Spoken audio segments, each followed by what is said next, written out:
In just 1 minute, let's learn important functions of Excel. Text to column. Sometimes our data is all jumbled up. So there is, in this case, there is a name of company, then there is a semicolon, and then there are a few other characters which are mentioned.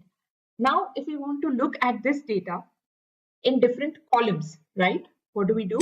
We would just select our text, then go to data, text to column.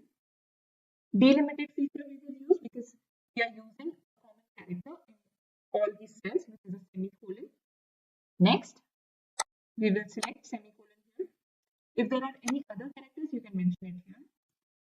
In this case, it is semicolon. So if we select that, you see the change here in data preview tab. If I don't select it, you see semicolon.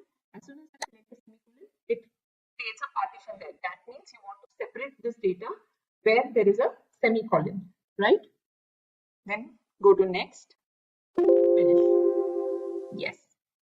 So if you see, now the column is changed. The company is in B column and the remaining data is in C column.